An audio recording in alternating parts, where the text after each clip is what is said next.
You survived by turning your heart into an impregnable fortress, but the phantom pains of your amputated emotions are screaming. You locked the monsters out, only to realize you buried yourself alive. Your armor isn't protecting you, it's starving you to death.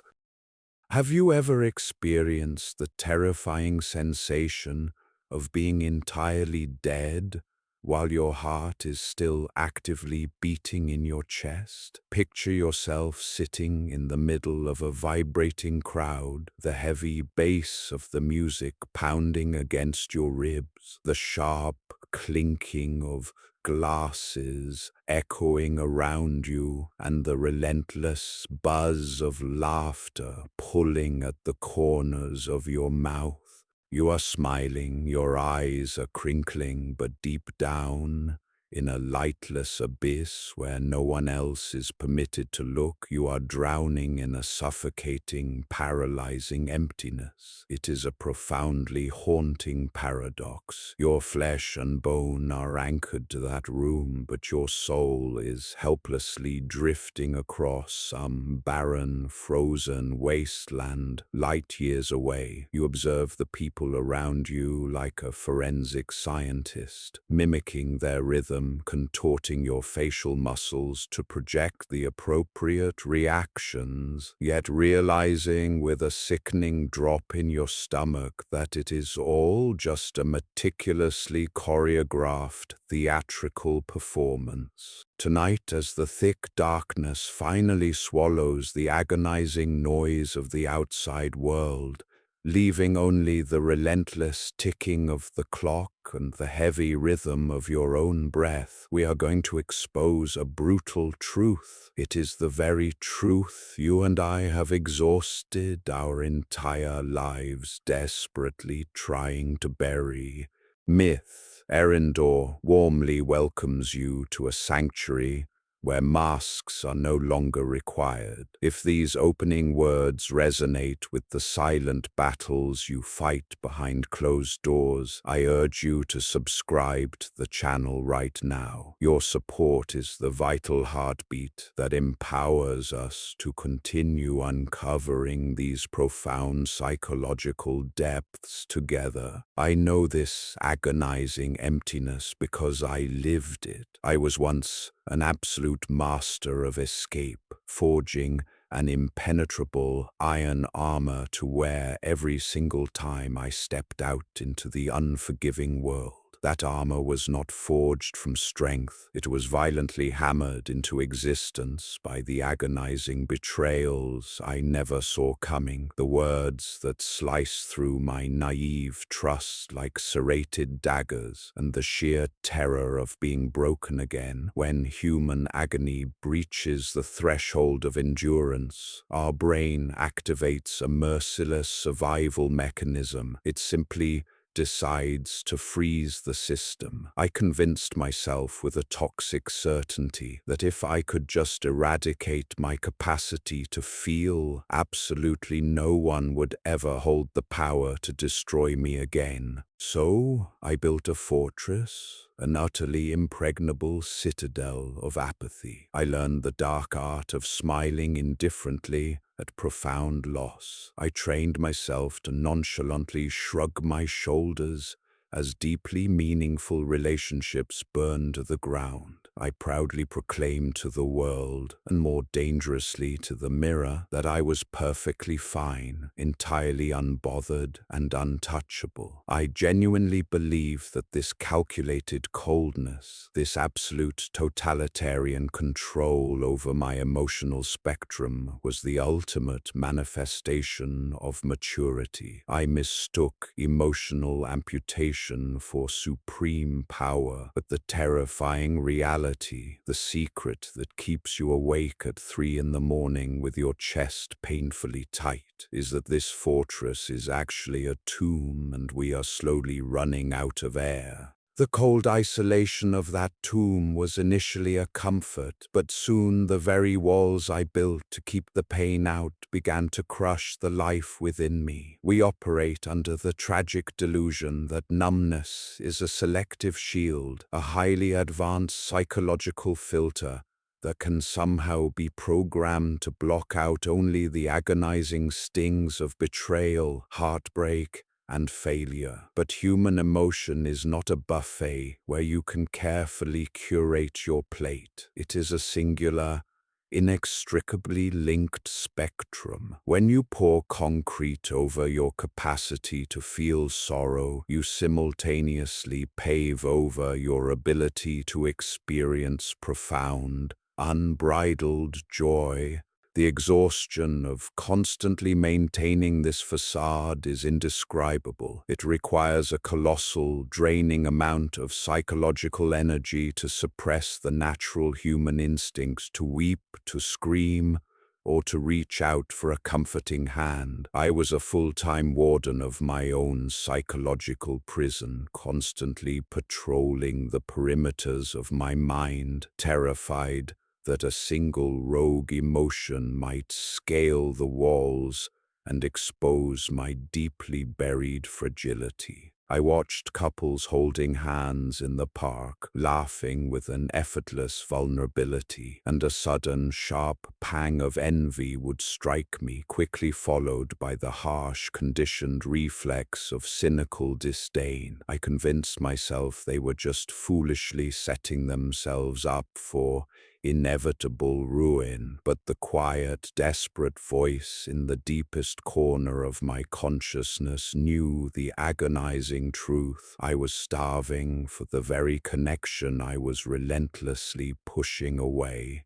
The armor had become a parasite, feeding on my humanity, leaving behind a hollow shell that resonated with a hollow metallic echo every time the world tried to knock. I began to notice the phantom pains of my amputated emotions. Sometimes in the dead of night, my body would tremble with the physical memory of a cry that my brain refused to authorize. My throat would tighten with unuttered grief, my chest aching from the immense pressure of unshed tears that had turned to ice within my lungs. This is the ultimate tragedy of the impregnable fortress. You succeed in locking the monsters out, but you slowly begin to realize that you have locked yourself in with a darkness far more terrifying than anything the external world could ever inflict upon you.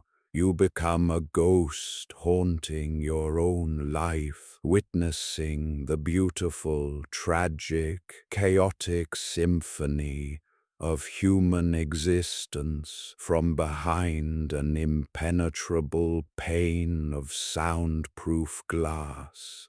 Do you know how profoundly psychology influences life? How the outer shell conceals inner resentment, like the life of the painter Salvador Dalí? To understand the phantom pains of amputated emotions mentioned in the article, one must look at the early life of Salvador Dalí. Before Dalí was born, his parents had another son, also named Salvador, who died of gastroenteritis. When Dalí was only 5 years old, his parents took him to his brother's grave and told him that he was the reincarnation of his deceased sibling. This traumatic imposition created a suffocating, paralyzing emptiness within the young artist, as he felt his own identity was being swallowed by a ghost. He was not a son, he was a replacement, a meticulously choreographed theatrical performance designed to soothe his parents' grief. To survive this existential erasure, Dalí built an utterly impregnable citadel of eccentricity and arrogance. His flamboyant moustache, his theatrical outbursts, and his surrealist provocations were the heavy, rusted iron armor he wore to keep the world from seeing the deeply buried fragility of a boy who didn't know if he truly existed. He mistook emotional amputation for supreme power, using his art to shock and alienate rather than to connect, terrified that if he showed his true, unpolished self, people would only see the dead brother he was meant to be. However, like the narrator in the text, Dalí's armor was starving him to death. His life was a perpetual, suffocating gray, despite the vibrant colors on his canvases, until he met Gala. She became the shattering point that forced his frozen river to crack. Through her, he experienced the agony of thawing, realizing that his perfectly safe, perfectly numb nothingness was a fate worse than the pain of being his own man. Dalí's life proves that we are not meant to be pristine preservations of not living at all. His surrealism was not just art, it was the vibrant, intoxicating saturation of a man finally shattering the walls and stepping naked into the raging storm of reality. Yet, no matter how profoundly thick the walls of our self-made prisons are, the human spirit cannot be permanently suffocated without staging a violent, desperate rebellion. My breaking point did not arrive with a cinematic explosion or a dramatic, tear-soaked revelation in the pouring rain. It crept up on me during a mundane Tuesday evening, sitting alone in my dimly lit living room, staring at a blank television screen. The silence in the apartment was absolute, deafening, and violently heavy. I caught a glimpse of my reflection in the dark glass of the screen, and for the first time in years, the carefully constructed mask slipped. The person staring back at me was a stranger, possessing hollow, deadened eyes that held absolutely no trace of the vibrant, hopeful individual I used to be. A sudden, terrifying panic seized my throat. I realized with an apocalyptic clarity that if I died right then in that chair, no one would truly know me. They would know the avatar I had projected, the untouchable, cynical persona I had manufactured, but the real me had been buried alive so long ago that even I had forgotten the sound of my own authentic voice. The sheer terror of reaching the end of my life, having never truly been known, having never allowed another soul to witness my unpolished, vulnerable truth, finally outweighed my paralyzing fear of getting hurt. The armor, which had been meticulously designed to protect me from the unpredictable cruelty of others, was actually guaranteeing the very thing I feared most: absolute, irrevocable abandonment. I was abandoning myself. It was in that excruciating moment of pure, unadulterated clarity that the first significant fracture appeared in the iron. A single tear, hot and stinging, broke past the decades of conditioned suppression and tracked down my cheek. I did not wipe it away. I sat there in the terrifying silence and let it fall, feeling the agonizingly beautiful sensation of my own sorrow. It felt like a frozen river cracking under the pressure of the impending spring, dangerous, chaotic, and completely uncontrollable. The decision to step out of the fortress was not made from a place of sudden, heroic bravery, but from a profound, existential desperation. I realized that surviving is not the same as living, and a heart that is shielded from all pain is a heart that will ultimately beat for absolutely nothing. I had to make a horrific choice: remain safe in the suffocating numbness of my tomb until the clock ran out, or violently shatter the walls and step naked into the raging storm of reality. The thought of letting someone see the messy, broken, unhealed parts of my psyche made me physically nauseous. But the alternative, a lifetime of perfectly safe, perfectly numb nothingness, was suddenly a fate worse than any betrayal I could ever endure. Stripping away that heavy, rusted iron was not a singular, glorious moment of triumph, but a slow, excruciatingly painful process of peeling back layers of my own guarded flesh. When you have spent years living in an emotional deep freeze, the process of thawing is absolute agony. It is a biological fact that when frostbitten tissue begins to warm and blood rushes back into the deadened capillaries, the pain is infinitely more intense than the cold that caused it. Emotional thawing operates under the exact same brutal principle. As I began to lower my defenses, the floodgates did not just open, they were violently obliterated. I found myself overwhelmed by torrents of delayed grief, ancient anger, and unshed tears from years of unacknowledged wounds. Every minor inconvenience felt like a catastrophic tragedy, and every slight rejection felt like a fatal stab to the chest. I was a walking, exposed nerve, entirely devoid of the calluses that normal people develop through a lifetime of healthy emotional processing. There were countless nights when I lay trembling on the floor, desperately wanting to retreat, begging my mind to rebuild the fortress and plunge me back into the comforting, silent void of apathy. But I forced myself to sit in the fire. I began the terrifying practice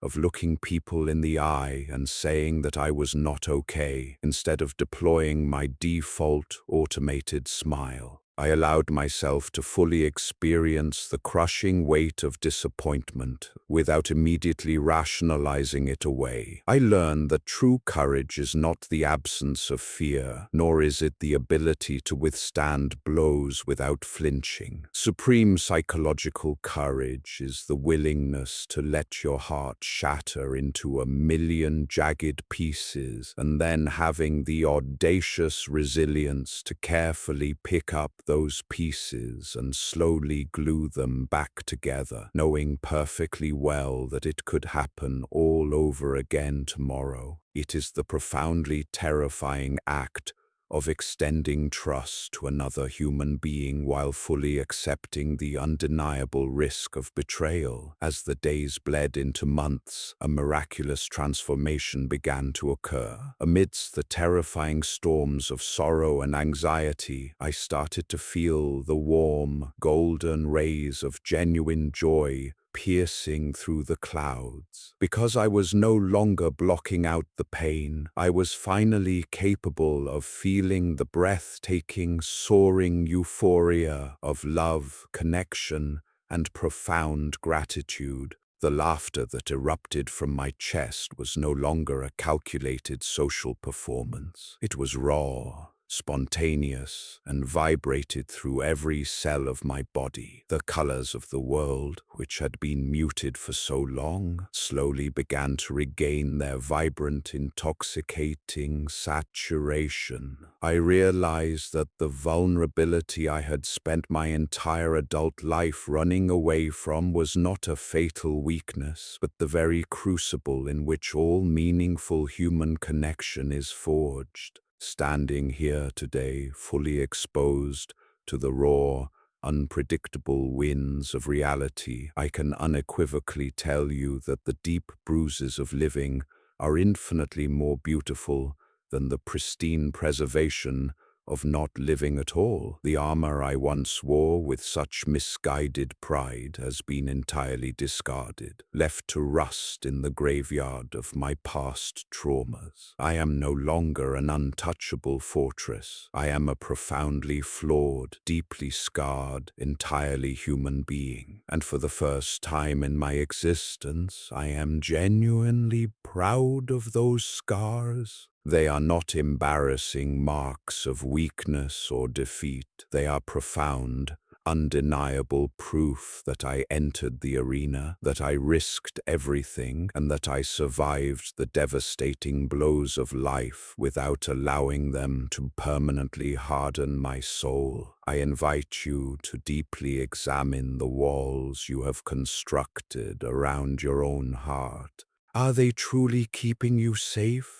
Or are they slowly suffocating the radiant, beautiful life force within you? The journey to dismantle these defenses is terrifying, exhausting, and guaranteed to hurt, but I promise you with every fiber of my being that the freedom on the other side is worth the agony of the thaw. You were not placed on this earth to simply survive the passage of time without a scratch. Are they truly keeping you safe, or are they slowly suffocating the radiant, beautiful life force within you? The journey to dismantle these defenses is terrifying, exhausting, and guaranteed to hurt, but I promise you with every fiber of my being that the freedom on the other side is worth the agony of the thaw. You were not placed on this earth to simply survive the passage of time without a scratch. If you are ready to drop the heavy armor,